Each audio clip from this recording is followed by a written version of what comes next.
सड़क सुनसान थी। हवा की रफ्तार बढ़ चुकी थी।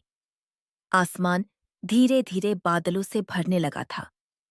एक लड़की सफेद सूट में सड़क पर अकेली चल रही थी। हाथों में वेलवेट की लाल चूड़ियां, कानों में झुमके जो उसकी हर हरकत के साथ थिरकते थे। चुपचाप चलते चलते वो अचानक रुक गई।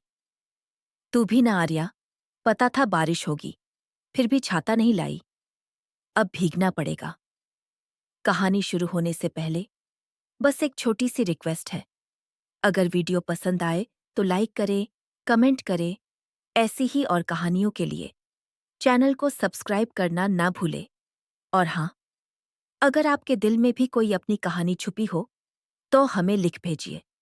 शायद अगला वीडियो आपकी कहानी पर हो। हवा जोरों से चलने लगी। उसके बाल उसके चेहरे पर बिखरने लगे। बारिश की हल्की बूंदें उसके चेहरे को छूते ही जैसे कोई गीत बज उठा। वो हाथों से खुद को ढकने की नाकाम कोशिश कर रही थी, पर उसकी चुनरी उड़कर उसकी पीठ पर चिपक गई थी। उसकी हर अदा उस शाम को और भी खूबसूरत बना रही थी। तभी एक छाता उसके सिर पर आ गया। कोई था, एक अजनबी, बारिश से उसे बचाता हुआ, खुद भी भीगता हुआ। धीरे धीरे उसकी आंखें उस चेहरे तक पहुंची जिसे देखकर पल एकदम थम सा गया। उसकी आंखें हल्की भूरी, बाल हल्के भीगे हुए माथे पर चिपके हुए, एक शांत सी मुस्कान और एक ऐसी नजर जो आर्या को पहली ही बार में चुप करा गई। छाता नहीं था तुम्हारे पास? उसने हल्के से पूछा। आर्या जैसे खुद में खोई थी। कांपती आवाज में बोली, था, पर ध्यान नहीं गया। शुक्रिया। वो मुस्कुराया। कभी कभी भूल भी जरूरी होती है, वरना ये पल कैसे मिलते। छोटा सा पल, पर जैसे किसी उपन्यास का सबसे खूबसूरत अध्याय बन गया था। छाते बदल गए, दिलों का मौसम भी। उन्हें अंदाजा भी नहीं हुआ कि छाते नहीं, किस्मतें एक्सचेंज हो गई थीं। अगले दिन की शाम आर्या की स्कूटी एक वीरान सड़क पर बंद हो गई। अंधेरा बढ़ने लगा था। तेज बारिश फिर शुरू हो गई। तभी 4 लड़के बाइक पर वहां आ गए। घेर लिया आर्या को। उनकी नजरों में शराफत नहीं थी, हवस थी। बहुत सुंदर हो जानम, थोड़ी देर हमारे साथ चलो ना। आर्या कांपने लगी। डर उसके चेहरे पर साफ झलक रहा था। तभी एक तेज बाइक की आवाज हुई। बारिश के बीच से एक परछाई निकली और बिजली की तरह उन लड़कों पर टूट पड़ी। एक एक करके सबको धूल चटा दी। आर्या सहमी हुई थी। और फिर जब उस लड़के का चेहरा रोशनी में आया, वो वही था, वही छाते वाला अजनबी। आर्या कुछ नहीं कह सकी, बस उसके सीने से लगकर फूट फूट कर रोने लगी। वो लड़का चुप था, पर उसके स्पर्श में एक भरोसा था। उसने अपनी जैकेट आर्या को पहनाई। अब मैं हूं, कोई कुछ नहीं कर सकता। तो धीरे धीरे वो मिलते रहे। बारिश उनकी पहचान बन गई थी। हर बूंद जैसे एक किस्सा कहती थी उनके प्यार का। आर्या, तुम बारिश में भीगती हो तो दिल करता है ये पल कभी ना रुके। ये कहते हुए अथर्व की आंखों में कुछ थम सा गया था। वक्त रुक गया था।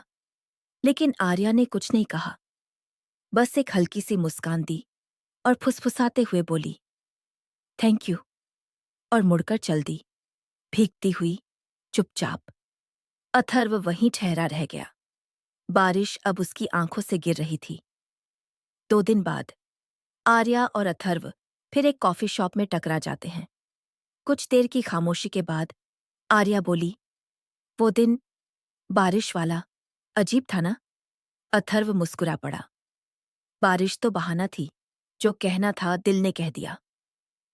आर्या ने एक लंबी सांस ली, फिर धीरे से बोली, अगर मैं कहूं मैं भी कुछ महसूस करती हूं तो?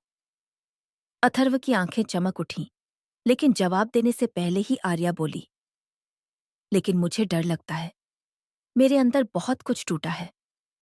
अथर्व ने उसका हाथ थामते हुए कहा, तुम्हारा टूटा हुआ हर हिस्सा मैं समेट लूंगा।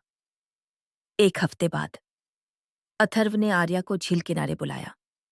रात का वक़्त था, चांदनी खामोश थी और पानी ठहरा हुआ। अथर्व ने घुटनों के बल बैठकर कहा, आर्या, क्या तुम मेरी जिंदगी की वो अधूरी कहानी बनोगी जो मैं हर रोज पूरा करना चाहूं? आर्या की आंखें भर आईं, लेकिन उसने एक कदम पीछे ले लिया। नहीं, मैं नहीं कर सकती। क्यों? अथर्व चीख पड़ा। क्योंकि मैं तुमसे प्यार करती हूं और जानती हूं मैं तुम्हारे साथ रहकर भी तुम्हें खुश नहीं रख पाऊंगी। अथर्व टूटा पूरी तरह। उसने खुद को काम में डुबा दिया। गाने लिखने लगा, उदास, सूने, बिखरे। आर्या ने शहर छोड़ दिया। एक चिट्ठी छोड़कर, अथर्व, मैं नहीं चाहती थी कि तुम्हें भी मेरी तरह अधूरा बनाऊं, लेकिन अगर कभी किस्मत ने हमें फिर मिलाया तो शायद तब मैं हाँ कह पाऊं। 3 महीने बाद एक लाइव म्यूजिक इवेंट में अथर्व परफॉर्म कर रहा था। गाना वही था जो उसने आर्या के लिए लिखा था।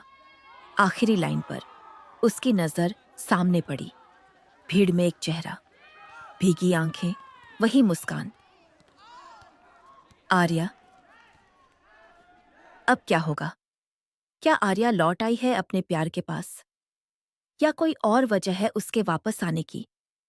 क्या ये अधूरी कहानी अब मुकम्मल होगी, या फिर एक बार फिर बारिश में भीगते हुए सिर्फ अलविदा लिखा जाएगा?